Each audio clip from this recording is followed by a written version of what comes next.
Magandang buhay mga bata! Tara, samahan ninyo akong matuto kasama si Teacher Aika, your online teacher. Please don't forget to subscribe, like, share, and hit the notification bell for more videos. Thank you! Matatag Curriculum, EPP, Agri, Grade 4, Quarter 2, Aralin 1.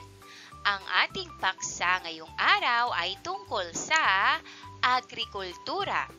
Ako si Teacher Aika, ang inyong online teacher. Simulan na natin ang ikalawang markahan.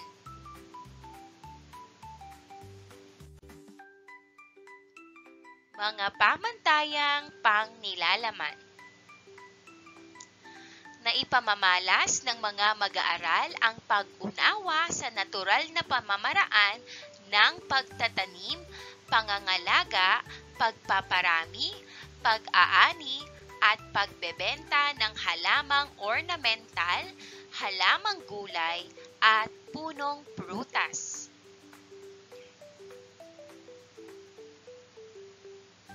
Mga pamantayan sa pagganap.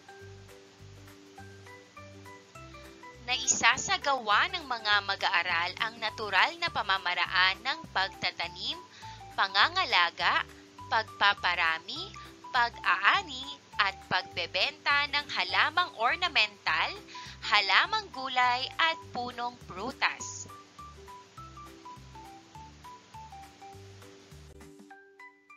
Mga kasanayan at layuning pampagkatuto. Una, natatalakay ang kahulugan ng agrikultura, mga sangay nito sa paghahalaman. Ikalawa, natatalakay ang mga pamamaraan ng pagtatanim ng halaman. Ikatlo, nakikilala ang iba't ibang alternatibong paraan ng paghahalaman. Ikaapat, natatalakay ang mga kahalagahan at kabutihang dulot ng paghahalaman sa tao, hayop, at kalikasan o kapaligiran.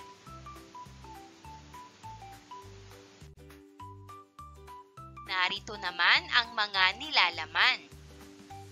Una, kahulugan ng agrikultura at mga sangay ng agrikultura sa paghahalaman. Ikalawa, pamamaraan ng pagtatanim ng halaman. Ikatlo, alternatibong paraan ng paghahalaman. Ikaapat, kahalagahan ng paghahalaman. Ikalima, kahalagahan at kabutihang dulot ng paghahalaman sa hayop, kalikasan o kapaligiran. At ika-anim, mga salik na dapat isaalang-alang sa paghahalaman.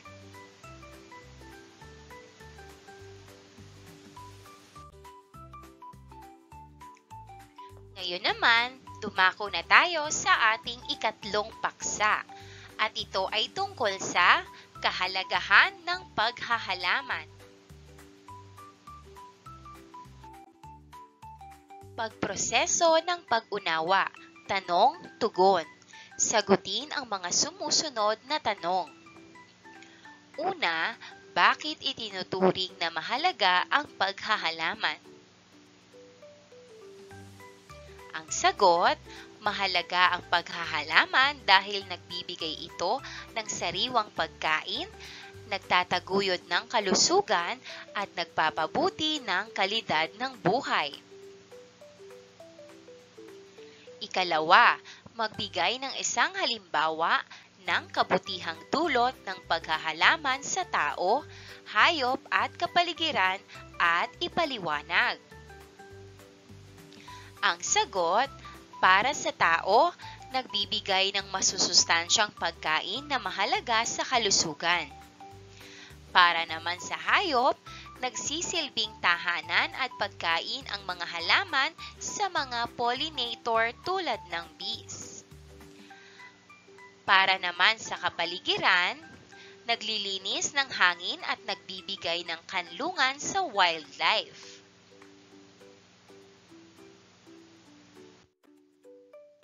Pinatnubayang pagsasanay sa pamamagitan ng mga larawan, tukuyin ang mga dulot ng paghahalaman. Ibahagi ang iyong sagot sa klase.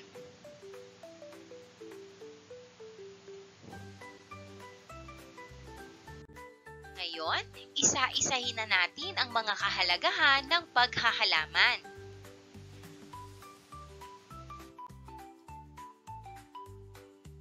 Una, ang paghahalaman ay mainam para sa mga taong nananatili lamang sa bahay o kaya ay may taglay na pagkahilig sa halaman.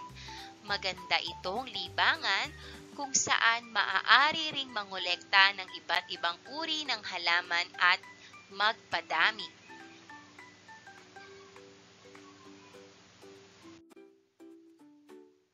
Ikalawa, bago pa man magkaroon ng iba't ibang makabagong panlunas sa mga sakit, ang mga halaman ang naging katuwang ng tao upang malunasan ang mga karamdaman na siyang ipinasa o ipinamana sa napakaraming henerasyon.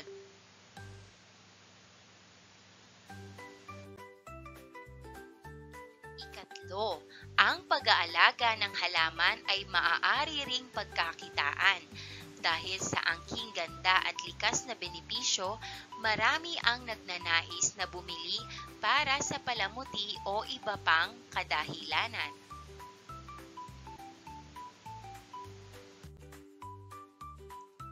Ikaapat, ang halaman sa inilalabas nitong oxygen ang nagsisilbing kapalitan ng tao sa carbon dioxide. Nagpo-produce ang mga halaman ng sariwang hangin. Nagbibigay din ang halaman ng sariwang pagkain sa tao.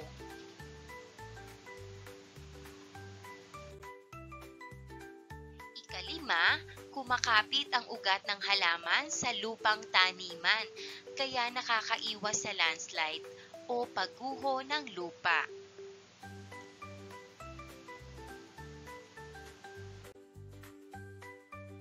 Ika-anim, ang mga halaman gaya ng kalachuchi, ilang-ilang at iba pa ay maaaring magsilbing lilim sa sikat ng araw.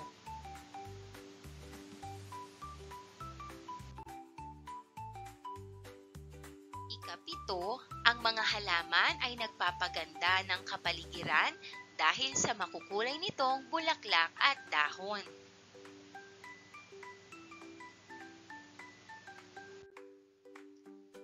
Narito naman ang mga panuntunang pangkaligtasan at pangkalusugan sa paghahalaman.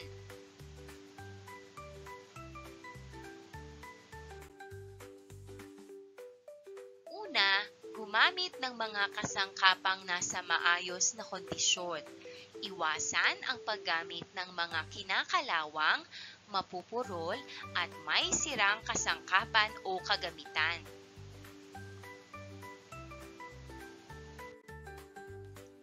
Ikalawa, maglaan ng maayos at matibay na lalagyan para sa mga kagamitan at kasangkapan, lalo na kung hindi ito ginagamit.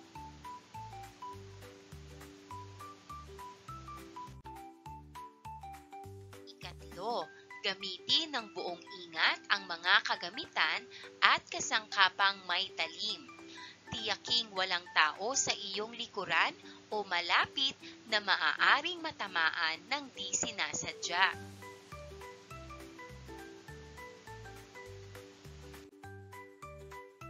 Ikaapat, pagtuunan ng pansin ang ginagawa. Iwasan ang pakikipag-usap o pakikipagtalo habang gumagawa.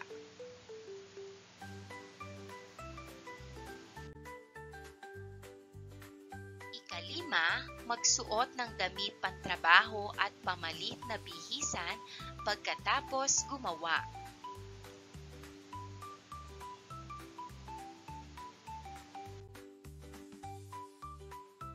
Ika-anim, Linisin at itago sa isang ligtas na lugar ang mga kagamitan at kasangkapan.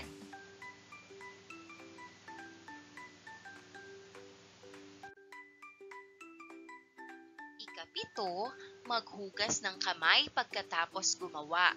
Linisin din ang ilang bahagi ng katawan na narumihan habang gumagawa.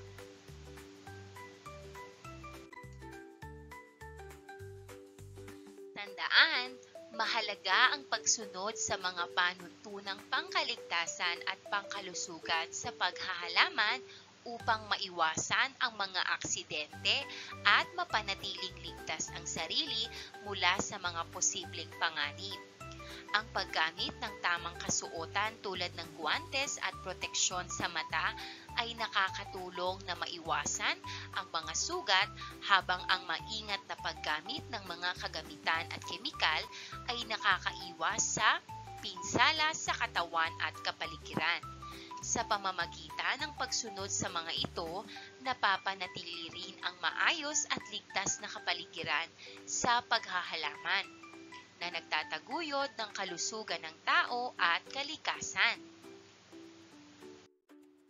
Maraming salamat sa panonood! Huwag kalimutang i-like at mag-subscribe para sa higit pang educational content. I-click ang bell icon para ma-update ka sa ating mga bagong video. Salamat!